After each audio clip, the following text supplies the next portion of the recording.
This video is sort of a continuation from my Death of the Skeptic community, but it is a response to Dr. Layman's video on why he is only partially right about what has transpired on YouTube.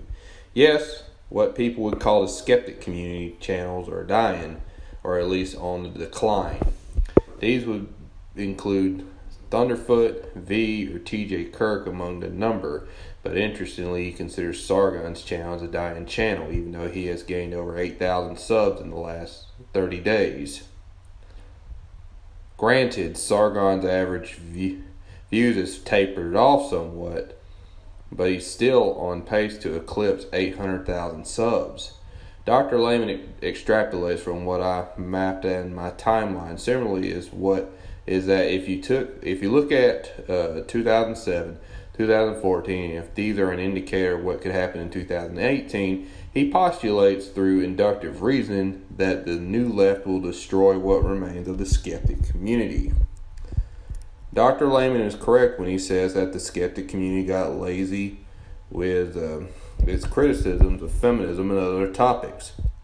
There are other factors that he brought up briefly but did not give more analysis of, and one of them was the great skeptic civil wars that caused the community to ultimately collapse upon itself.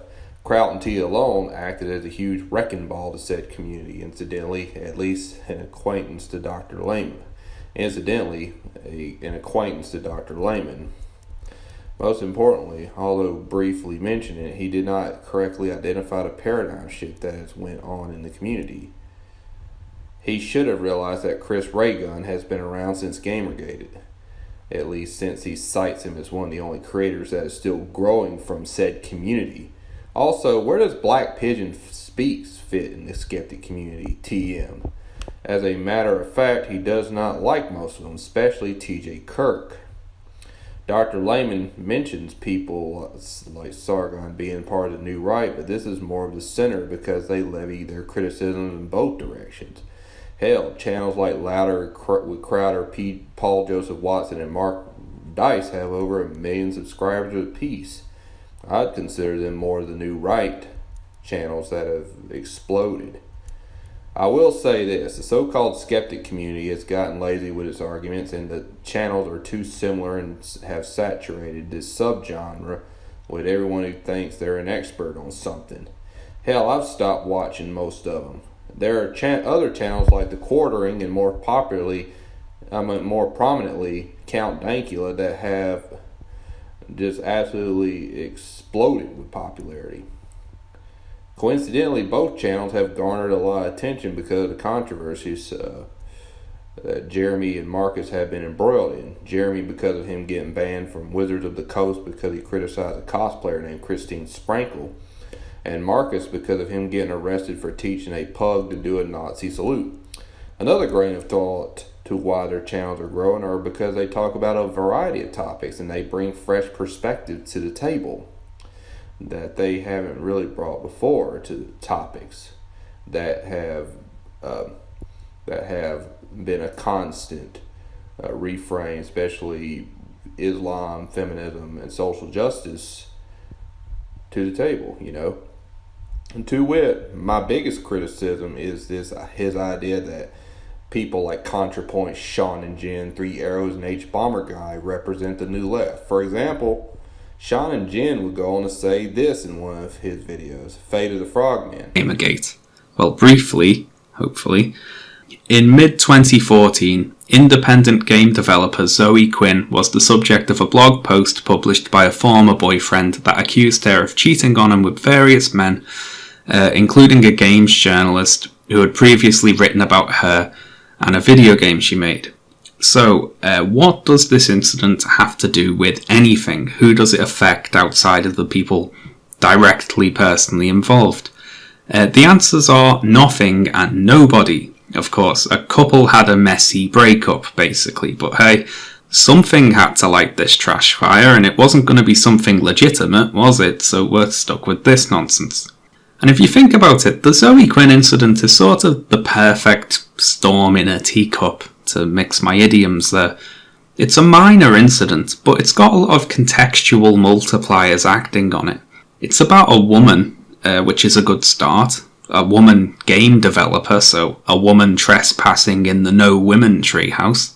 She had sex, which is usually a frightening concept in and of itself for self-described gamers. She allegedly cuckolded a man, and of course the most frightening type of sex a woman can have is sex that is not with me. And there's implicit fraud and deception proving true all my suspicions about women being... Essentially, he has just recycled the same talking points of anti-Gamergators like Movie Bob, Anita Sarkeesian, Polygon, Kotaku, Rock Paper Shotgun, and saying that it was a misogynistic onslaught of the boys club preventing Zoe Quinn from upsetting the apple cart. Sean cannot even be fucked to get the very essence of what Gamergate was about, the infiltration of social justice warriors in the gaming community, and later on discovering how corrupt and incestuous the games press was to certain indie devs, and how they favored other indie devs like Zoe Quinn. And Zoe Quinn going as far as sleeping with 5 members of the gaming press, the online magazine Polygon, to gain favorable press for a game, Depression Quest. ContraPoints often argues about how we should police our speech in her videos because those marginalized viewpoints need to be amplified, and in debates with people like Blair White. H. Bomber Guy goes for the lowest hanging fruit and often gives snark to his ideological opponents instead of engaging with the arguments or actually explaining in videos that social justice alternative is better.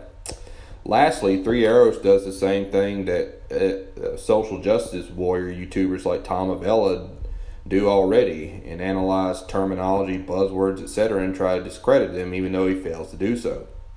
ContraPoints was even going to take part in a panel headed by Steve Shives at the Atheist Conference in New York. So I ask you, Dr. Layman, what makes them the new left? All they do is recycle the same talking points over and over again about how feminists are the marginalized viewpoint and that we need to amplify their voices, or women in general are just passive victims with zero agency. You know, what I think that with some slick production and repackages and talking points, they've managed to corner a niche market, and therein lies the rub.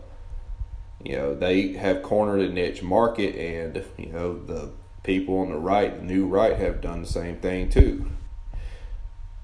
Also, lest you forget that YouTube has a leftist bias and they have a problem with its leftist bias and have manipulated its algorithm to make sure that channels like these grow that toe-to-party line. Conversely, Dr. Layman should have gone into more analysis to which topics are real popular in both the so-called new left and the new right. While people like ContraPoints bandy about gender and criticize capitalism, which, by the way, has been done before by YouTubers like Badmouth Production and Zizi, the right focuses on race realism, which Layman mentioned but never explains the underpinnings of it. Similar to atheism and counter-feminism, race is a topic that has been given new life because of the politically and historically contentiousness surrounding it, to the point that anyone even mentioned the possibility of seeing inherent differences between the races is to be labeled a racist, or how Ezra Klein in his piece he did on Sam Harris, a racialist, which Sam Harris and Charles Murray have been painted with such a broad brush with this. The left is not being deplatformed, shadow banned, or put on limited status for their views, but the right is. And that is a big factor to why the new right is gaining a lot more popularity. Ultimately, time has proven Paul Joseph Watson wisely, as people like Jordan Pete B. Peterson, whose YouTube channel has over 1 million subs, and before he took it down, had a very healthy Patreon of over $60,000 a month. I mean, that's not even including his salary he gets as a professor at the University of Toronto, or his books that he writes or whatever. People want to see him because he represents a counterculture, that the fact that feminism has for a long time attacked masculinity, it has attacked the family, it has attacked everything that is meant to be a man. And also Roman Millennial, who brings a fresh face to right-wing views with a sizable audience over 250,000 subs, that the right is the new counterculture, or in Paul's terms, the new punk rock. Also, social commentators like Styx Hexenhammer 666 are steadily growing in popularity. Even malign channels like No Bullshit are steadily gaining subscribers. Conservatives may control the branches of government, but culture flows from Silicon Valley, mainstream media, television, and Hollywood, which is heavily controlled by the left. There's a new movement against the orthodoxy of postmodernism and social justice branded feminism that will stop it in nothing to demonize and slander its critics.